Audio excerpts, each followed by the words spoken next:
Welcome to the next installment of The Last Word, an AALAS podcast. I'm Jennifer Smith, your host. I serve as the Director of Education and Scientific Affairs at AALAS.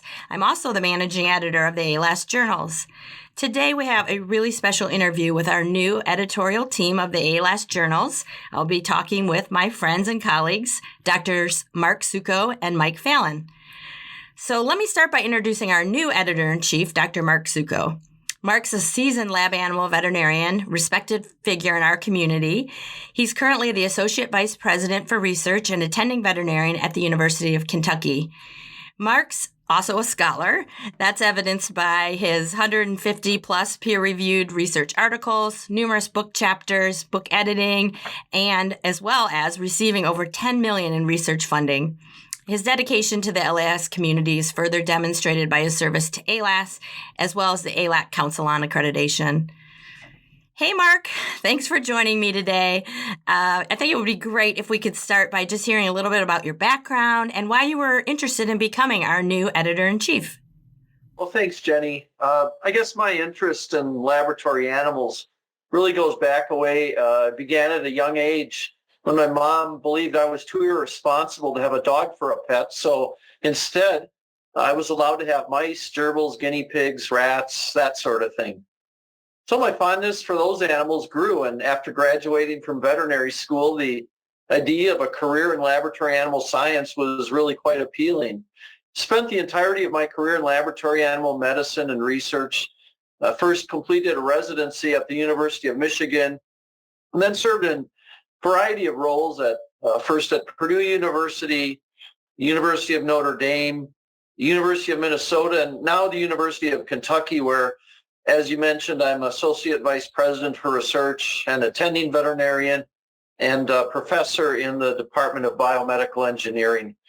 I've benefited really from having good mentors and from taking advantage of opportunities to learn and to become involved in research. One of my early mentors was Ben Cohen, who was one of the Chicago Five, which you may recall is a group of veterinarians who launched informal discussions and gatherings that eventually grew and became AALAS. I recall that Ben firmly believed that, quite logically, laboratory animal science should be scientifically strong and robust. In many ways, I feel that the AALAS journals, both JLAS and comparative medicine, not only essential to communication within our field, but really they're also the face of AALAS to scientists outside of our professional community. As a result, I think these journals represent a key resource for AALAS, for laboratory animal science more broadly, for the scientific community too. The opportunity to build upon the foundation of excellence laid by previous editors is extremely appealing to me. I'm just so grateful for the opportunity to serve as editor-in-chief. Great. Thanks for that introduction, and I love that story. I've known Mark a long time, and I think I can confidently say that he is now responsible enough to have a dog as a pet. So we are very excited to have you on board as the new editor-in-chief. That goes without saying. And in addition to Mark, we also have a newly created role of the executive editor, and that role is filled by another great friend, Dr. Mike Fallon. He is another experienced lab animal vet. He is also a longstanding leader in our industry, most notably as the Chief Veterinary Medical Officer of the Department of Veterans Affairs. Mike is also an accomplished scholar. He holds a PhD in comparative pathology, and he has served AALAS recently as the Interim Director of Education and Scientific Affairs and Special Consultant. Hey, Mike, thanks for joining me today as well. So could you tell our listeners a little bit about your background and how your role as executive editor complements that of Mark's role as the new editor-in-chief? Hi, Jenny, and hi, Mark. Well, my career started with a 4-year stint as a veterinary technician in the U.S. Army when I was stationed at the old Walter Reed Army Institute of Research building, which is in Washington, D.C. I had the opportunity to attend night school at the University of Maryland, was accepted into the Purdue School of Veterinary Medicine, then headed to the University of Alabama at Birmingham to complete an NIH-sponsored PhD and a lab animal residency program. I was boarded in 1991 when I was the attending veterinarian at the Atlanta VA Medical Center. I was the VA Chief Veterinary Medical Officer from 1990 to my retirement from the VA in 2021. About a year ago, I was fortunate to be able to serve AALAS in several roles, and I'm now very honored to serve on the editorial team for JLAS and CompMed. An important factor in my interest in being on the team is the tremendous support AALAS journals enjoy from AALAS Executive Director Tom Joseph, who stresses the importance of continual improvement and greater services to members. When I learned that Mark would be the new EIC, that was the icing on the cake, and I definitely wanted to be part of the team that would continue this amazing legacy of AALAS journals, which goes all the way back to the 1950s. My role as the executive editor is to support Mark in any way I can by assigning reviewers, helping put journal issues together, reviewing final proofs, and working on streamlining manuscript submission and review workflows. And together with your support, Jenny, we are building on the achievements of the previous team and continuing our focus on serving both authors and the greater AALAS community.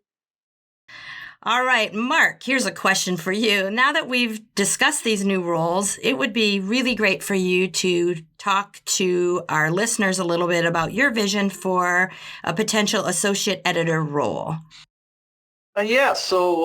I guess in my experience, collaboration is always an important element of success, and I anticipate that it's not going to be any different as editor-in-chief for the AALAS journals. And so in this regard, I anticipate that an associate editor will be recruited, somebody who will add to the energy, the enthusiasm, and the vision for building and strengthening our communication of science, and more specifically, laboratory animal science.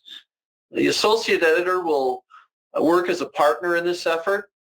Also want to add that the AALAS Editorial Review Board, that's the ERB, which is a group of AALAS members who have expertise and experience in diverse areas of research, will also be essential in helping construct and implement the vision.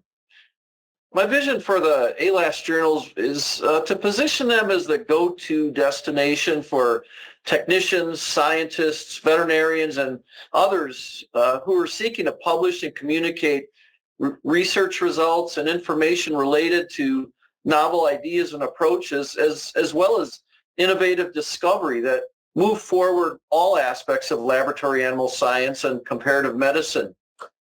I anticipate that this will include information related to the 3 R's, novel animal models, training, and veterinary care, among many, many areas. I think part of this vision is going to happen by considering methods for content delivery, recruiting authors who are presently from outside the AALAS community, and continuing development of review and special topic articles related to content that will benefit from the unique perspective of laboratory animal science. One additional point I'd like to make is I'd like to see expanded the use of the podcast format, such as we're doing now, for us to communicate topics related to the science and technology that are part of laboratory animal science. There's certainly been an effort to do so, and I hope we can look at additional ways to leverage this powerful format. Yeah, great. Well, I agree with you, Mark. And I think AALAS agrees with you because we've had some good feedback on our beginnings of this podcast. It's just starting, and there's going to be an article in the next LAS Pro about podcasting in the greater laboratory animal science community. And I think it is a very powerful format that people are taking to. So I love that we're using this format for the journal. So thanks again for supporting that and for being on here with me today. All right, Mike, here's a question for you. One of our recent changes to the journals is a partnership in our publishing services, and we partner now with a group called KGL, or Knowledge Works Global. They're a third-party vendor. Some AALAS members may know that we used to do all of this publishing in-house, and now we've switched to this third-party vendor. And it would be great, Mike, if you could give us some sort of overview of how that partnership works, and do we have any statistics on the newer submission to decision timeframes, how we're optimizing that workflow? Jenny, thanks for the opportunity to discuss this a bit. AALAS has relied on KGL for many years to publish the print copies of JLAS and comparative medicine. Last year, though, after careful deliberation, AALAS contracted with KGL to support and integrate the entire journal process, from manuscript submission to peer review to proofing to online and print publishing. KGL now provides the software programming needed for AALAS to properly utilize the Scholar One manuscript submission review tools, which include the many types of automated manual emails that go to authors, reviewers, and editorial staff. KGL also now handles the copy editing of accepted manuscripts, generation of the page proofs for author review, and management of the files as they're compiled into the monthly issues. In addition, they index the manuscripts for PubMed, mount the electronic versions of the manuscripts onto the Ingenta site, and finally, their Sheridan Publishing Unit prints and mails the paper copies of each journal issue to members. It's taken a lot of work by AALAS and KGL to get all these processes working together seamlessly, but authors will begin to see the wisdom of this approach in terms of a more convenient manuscript submission process and a more streamlined review process. Over time, we are confident that the key metrics of the interval between submission to first decision and the interval from acceptance to publishing will decrease. We've just changed several key elements to the peer review process, so we cannot easily compare these metrics before and after, but we fully expect to see significant improvements over the next 6 to 12 months. These metrics are very important to our authors and community, and we are very focused on them without sacrificing quality. More information will come out over time. So speaking about the journal and about review, we know kind of the most critical element of any scientific journal is this commitment to scholarly review. So Mark, could you walk us through the current review process and maybe talk a little bit about how you strive to ensure the quality and the integrity of this review is ongoing? Sure, Jenny. Happy to do so. So the process begins, of course, when an author submits a manuscript via the Scholar One website. As an author myself, I've often wondered what happens from there, and now as editor-in-chief, I've actually been able to see behind the curtain a bit. The submitted manuscripts undergo an initial broad administrative review to ensure some basic things, such as required sections of the manuscript are included, as well as the author's degrees, conflict of interest statements, making sure that all references are properly formatted, things like that. From there, then I am provided the manuscript to decide if it should move forward and be sent to the scientific reviewers, or if, as in the case of a few manuscripts, it's not acceptable, typically for scientific reasons, though other considerations might include appropriateness for the journal and the quality of the writing. And if the manuscript is otherwise acceptable, either I or an associate editor will then search for reviewers to evaluate the manuscript for scientific content, including things like originality and significance of the content or findings, the validity of the methods and experimental design, and the strength of the results and conclusions. It can be tricky finding reviewers for topics that are sometimes very highly specialized, but I found my colleagues both inside and outside of AALAS to be quite willing to help when possible. In some cases, authors may recommend reviewers, though we do have access to a database that provides many other possible reviewers. So the reviewers then look at the manuscript with a close eye and provide comments and questions that are considered by the editor and then forwarded to authors. Some cases, reviewers may recommend rejection of a manuscript based on their evaluation, and the editor may follow that recommendation. However, more commonly, we forward reviewer comments to the authors and allow them a chance to make changes to the manuscript in order to respond to all concerns. In all cases, identity of the reviewers is withheld from the authors as a way to maintain integrity of the review process.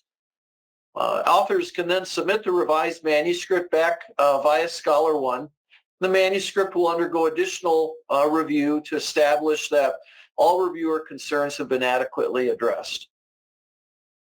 And now it's time for a short break. Ready to boost your team's skills in lab animal science? Discover the AALAS Learning Library. Train all your staff in one place, from investigators to managers, and earn AALAS, CEUs, and RACE CEs with discounts for groups. Sign up for free to access select courses instantly and explore valuable resources to enhance your team's expertise. Elevate your learning with AALAS Learning Library. AALAS is now on all your favorite social platforms. If you want to be in the know around upcoming deadlines, highlights from this month's journals, or even just fun holidays, follow us on Facebook, LinkedIn, and Instagram today. So as the AALAS journals have definitely evolved over the years, we are seeing a current trend, which is a lower submission rate for manuscripts to CompMed. So Mike, I just wanted to ask if you had any thoughts on why that trend might be occurring? Sure. This is a complex issue that we have spent a lot of time thinking about, but I'll offer some personal thoughts on a few factors. First, I think we need to briefly discuss the difference between the JLAS and comparative medicine journals.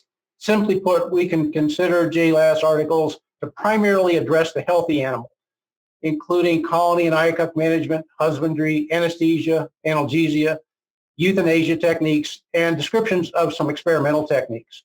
In contrast, comparative medicine primarily addresses the unhealthy animal, which can include clinical studies, animal models of human and animal diseases, and investigations of pathogenesis and the molecular basis for these diseases. First, over the years, there's been an explosion of specialty journals that address specific diseases like genetic diseases, neural, kidney, and liver diseases, and on and on. All these journals are very attractive for scientists working in these specific areas and reduce the likelihood that comparative medicine will be chosen for submissions. Secondly, fewer and fewer lab-animal veterinarians have the opportunity to receive training in cutting-edge molecular biology and similar lab techniques that are so important in modern basic and applied research. There seems to be much less funding for veterinarians to enroll in PhD programs. I don't have any data, but I suspect the number of DVM PhDs and the number of veterinarians who receive such training has dropped significantly over the years. Finally, responsibility for funding laboratory animal veterinary residency programs has shifted to individual institutions who feel the need for veterinary clinicians more than the need for veterinary scientists studying animal models. I was very fortunate to receive both residency training and the opportunity to complete my PhD at UAB courtesy of NIH. That NIH program unfortunately ended years ago. Let me be very clear, there are numerous fine veterinary scientists today, and a PhD is not required to do excellent research. But the daily clinical and administrative pressures seem to have increased every year, leaving less and less time for research that would be in scope for comparative medicine. All right, so most of our listeners may know we recently sent a survey to the AALAS Journal readership as well as to AALAS leaders. And since we have some preliminary data, let's talk about it. Mark, question for you. What were kind of the main takeaways? Would love to know if there were any surprises in some of that data. And what do you see as next steps? Excellent question, Jenny. I think it's critical that we be responsive to AALAS leadership, members of AALAS, and both authors and readers of the AALAS journals. As a result, we sent out a survey, as you noted, within the last month or so to really seek input regarding how the journals might move forward and to help us discern what concerns might exist. As many of the listeners to this podcast will know, that science journals they've changed, they've evolved greatly over the last decade, and there's new approaches such as open access and online-only formats have been adopted by many journals. So the survey was intended to assess overall sentiment on such issues and to gauge possible impact if any changes were to be made to our journals. This is driven in part, at least, by the significant decline in manuscript submissions to comparative medicine, as was mentioned earlier, and something that's really made it quite challenging to meet our goal of publishing that journal every other month and with meaningful content. So the results of the survey were quite striking. Nearly 75% of respondents indicated that having comparative medicine available as an online-only journal would not change their perspective on the journal, with only less than 10% indicating that they would not support such a change. Concerns expressed included things like the ease of accessibility of something online versus a printed copy of the journal. Now, sometimes it's easy just to pick up that printed copy sitting on your desk and just start to page through it. And there were at least some respondents who felt that that was still important to them. The survey also queried for perspective on the idea of combining JLAS and comparative medicine into a single journal. Now, for example, articles related to comparative medicine might be included as a distinct section within JLAS. Again, respondents overall viewed such a change quite positively, with 75% of respondents supporting the change and less than 10% not in favor. Additional comments provided noted some concern with respect to the perceived decrease in journal quality and impact factor, as well as the increased page count that might accompany each issue of a combined journal. In sum, though, the survey results demonstrate that AALAS membership and journal authors believe that a static, unchanging format is neither required nor necessarily advantageous. Indeed, I think the overall results highlight support for the journals and support for the idea that flexibility should be viewed as an opportunity to sustain and increase the journal's value. All this certainly provides us with great food for thought, and certainly we're going to consider these results further. And I do want to thank any listeners of this podcast who responded to the survey and shared their perspective. It's very, very helpful, very valuable. Yes, I echo that. Hear, hear. Thanks to all of you. We had a great response rate as we thought we would, and we're excited to see sort of what's around the corner. So thanks for sharing that survey data. So switching gears to something very exciting, let's talk about journal impact factor. Everybody who talks about journals wants to talk about impact factor, so we probably need to do our diligence and talk about it. So back to you, Mark. Some thoughts on the current trends with journal impact factor for the AALAS journals? Should we be concerned? What's your take? Yeah, so impact factor is a measure of the frequency with which the average article in a journal has been cited over a particular period of time, usually a year, although there are also 5-year impact factors. It's used to measure the importance or rank of a journal by sort of calculating the number of times its articles are cited in other peer-reviewed journal articles. So for comparison, the journal Nature has an impact factor of about 65. That's quite high. Journal Laboratory Animals has a factor of around 2.9. Plus One, which is an online journal that certainly has some laboratory animal science related content, has an impact factor of 3.7. Okay, so JLAS, by contrast, has an impact factor of around 2. On comparative medicine, most recent data shows an impact factor of around 0.8. And those that for JLAS and comparative medicine have held mostly steady around those numbers. Some years they go up, some years they come back down, but that gives you some idea of where we stand relative to other journals. Certainly, we hope to elevate the impact factor of our journals, but I think it's important to also recognize that impact factor alone may not necessarily provide a true measure of a journal's value. For example, much of the information in our journals is quite specialized, and while material in JLAS and comparative medicine might not be frequently cited in other publications, it's very likely that it's often implemented or applied in practice. So impact factor simply does not really capture that value. And I do wonder if a better measure might be something like article downloads, as those reading the material might be a more insightful parameter than frequency of citation. So sort of talking about the survey and some of the questions, something else we asked on the survey was adherence to the ARRIVE guidelines. That's another topic lots of folks want to discuss in our industry. And Mike, I wanted to get to you here and ask your thoughts on adherence to the ARRIVE guidelines for our journals.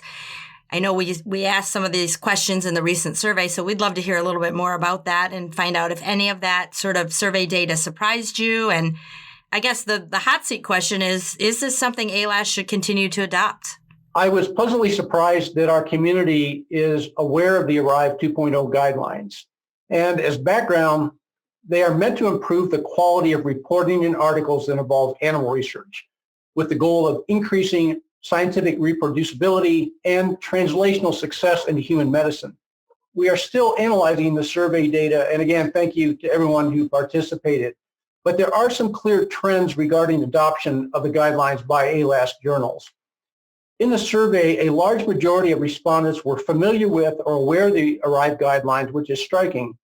The vast majority of them indicated that adoption of guidelines would not discourage them from submitting a manuscript to a journal, and almost half with an opinion indicated they would actually be more likely to submit a manuscript to a journal that required them.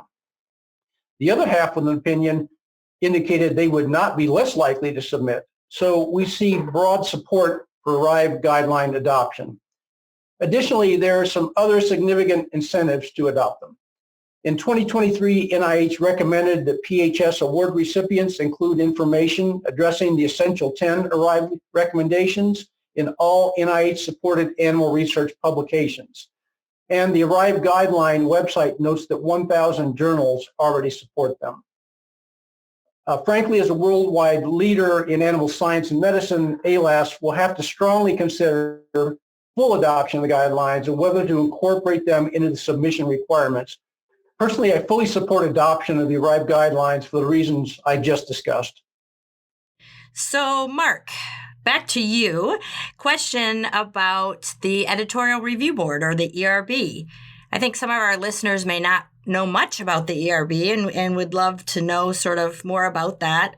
I also wondered, in your short tenure here, if you had identified any subject matter expert gaps that you feel like we need to fill on the ERB. And if so, how would someone go about contacting you to talk about the ERB?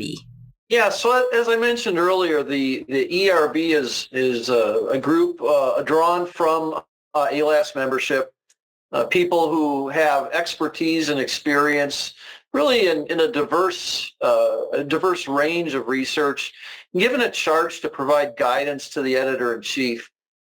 Some of the areas of expertise that we would particularly be looking for would be expertise with statistics, probably, I think, invertebrate models, other models of animal disease, things like that. But really, we're always looking for a broad representation of a scientific background. Now, I want to ensure that the ERB is engaged and feels engaged.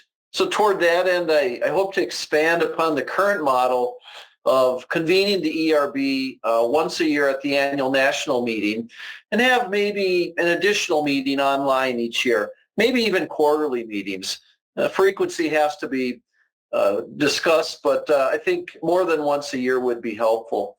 Like the ERB to become actively engaged, for example, in suggesting topics for journal content, even writing articles, or soliciting authors from the many scientists they surely know who may not be familiar with AALAS. In some way, I guess I see the ERB as ambassadors for the AALAS journals. So ERB members will also participate actively as reviewers for submitted manuscripts. And in this way, I think they'll not only remain closely engaged, but have great familiarity with journal content, scope, and the editorial process. And I think those are all things that are really important for members of the ERB. From all this, I guess I envision that the ERB will be able to more actively advise and guide my editorial team with respect to journal direction and scope, possibly even suggesting new opportunities with respect to format and readership. Great. Thanks for sharing that vision of the ERB. I think, again, also, I agree with you. It's really important to keep those members engaged. So we're getting to the end of our time here, and I wanted to ask a final question. Mark, this is for you again.